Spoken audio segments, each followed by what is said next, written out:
In answer to that question, I can only tell you I know what my wife would say. So, all right. Next up, David Esrati. All right, who's surprised to see this? All right, David loves Dayton, although Dayton may not love him. In his spare time, I want everyone to know David wrote this, not me, okay? All right, David hangs green basketball nets on courts across the city. With over 20 years of losing elections behind him, he never stops pushing to change the way things are done in the city with his often blunt, and as he likes to call it, unfiltered blog, Esrati.com. For anyone in the public eye, it's almost a rite of passage to be his blog subject. His Twitter account was named one to follow by the Dayton Business Journal, and people generally love him or hate him in an odd way, which is an odd way to position his ad agency, The Next Wave, which is, of course, one of our sponsors. Nevertheless, his 20 by 20, How to Piss People Off, may not be quite what you expect. Ladies and gentlemen, David Esrati.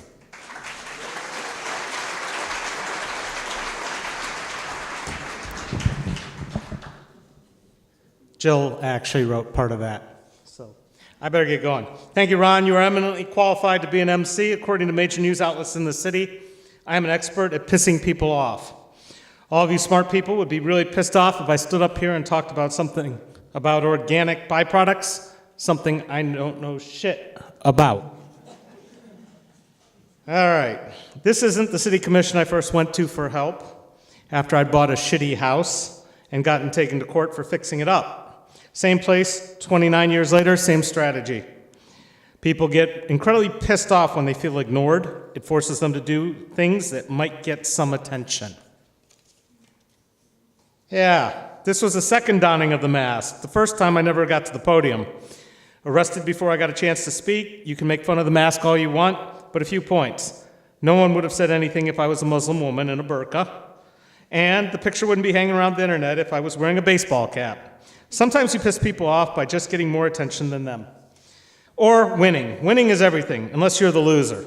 Winning pisses people off. 2.5 years in the courts, most of the money go to lawyers. 5 courts said I was right, but somehow I'm still the GOAT for standing up to the city commission when they tried to stop citizen participation in meetings. They still hold illegal secret meetings in violation of the charter 20 years later. And no, I am not going to talk about myself in every slide. Talking about yourself and telling people how brilliant you are will piss people off, even if it's true. I listened to Steve Wozniak do this. I left liking him less than when I went in. He was the brains that invented Apple Computer. Okay, great. If you're so smart, stop talking and cure AIDS. Arrogance. The reason people like Spider-Man is because he's got power, but he's never overconfident. Confidence, arrogance, it's a fine line. Take it from me. I stomp on this tightrope daily. Try not to be arrogant. It generally pisses people off. Speaking of arrogance, this next guy, he knew how to piss people off. So bad, they threw him out of his own company, only to have to buy his new company, crawling on hands and knees to get him back. Call him a jerk all you want, but to his credit, he was never indecisive. Ideas are currency. Stealing them, taking credit when none was due, it's bad karma. Plagiarism falls into this category. There are no blurred lines. When it comes to this, now, some people can do it, and it can be very expensive. When the Dayton Daily News reads my blog, then writes the story without giving credit, it pisses me off. There's an old adage, give a man a fish, he eats for a day. Teach him how to fish, he eats for a lifetime. People who steal people's tools, the stuff that puts food on the table, there's a special kind of hell for them. This was my office after 3 dirtbags stole my shit. So, stupid, it is preventable. But to share one of my favorite lines, God must have loved stupid people, he made so many of them. If you're ever in need of entertainment, or for some of you inspiration, I highly recommend reading the annual Darwin Awards. No one has ever said illiteracy was overrated. Stupid is a conscious choice. Okay? I've already pissed some of you off, I'm sure, by not having my numbers in order. Now you're all wondering, is this jerk cheating and showing 21 slides or not? Unequal enforcement of rules pisses people off. I was prosecuted by the city for putting up wood grain vinyl garage doors against the rules, yet the same doors were on a judge's house in the Oregon district. For some people, the rules are the rules. Others question them. Rosa Parks was a 42-year-old seamstress before she pissed a lot of people off on her way to becoming a civil rights icon. Civil disobedience started this country, yet many of us are too apathetic to take a stand, or as in Rosa's case, sit down. There's a fine line when pointing out mistakes. Do it right, and they thank you. Do it wrong, and you're a dick. It's a matter of tact, something I'm not, anyways. And typically, it depends on if you do it in public or private, if you suggest solutions or just criticize. I'm fascinated with how coaches get the best out of players despite constantly yelling, pointing out mistakes. You can't do that. Says who? Putting up political signs on public property is illegal, but most politicians do it. I put up useful basketball nets with a small sticker taking credit and offering to replace the net and got called on the carpet by the school board lawyer for electioneering. Well-endorsed candidates routinely put huge yard signs on school property.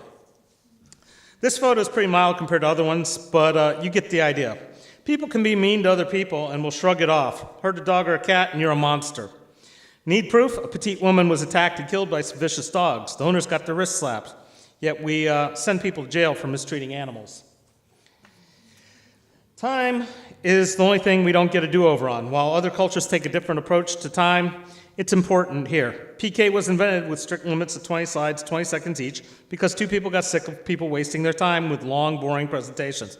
Are we bored yet? Tonight? No? Okay. Making assumptions about people is a real easy way to piss people off.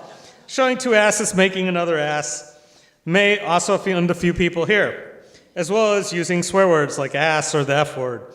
I may be making an assumption, but this is probably the first PK with a photo of donkeys fucking. So, to follow donkeys fucking, mixing religion with politics is a recipe for disaster. No matter what you mix these two, and it's guaranteed to piss someone off. No one elected God to run the government unless you're the Pope, the Dalai Lama, or Jesus. Leave the religion in church. Can I get an amen on that? Amen. All right. Even if the dog did eat your homework, wasn't it your responsibility to keep it away from him? Failure to accept responsibility is one thing. Pointing fingers just pisses people off. I've tried to make a difference in Dayton by responsibly pointing out stupid moves, and I take responsibility for pissing people off. A friend likes to say, I live for it. And in reality, if we didn't do things to piss people off, nothing would ever change. It's the people who go against the grain, march to the beat of a different drummer, insist that things don't have to be the way they are, that make the world a better place. So go piss someone off, or a lot of people off. Thank you very much.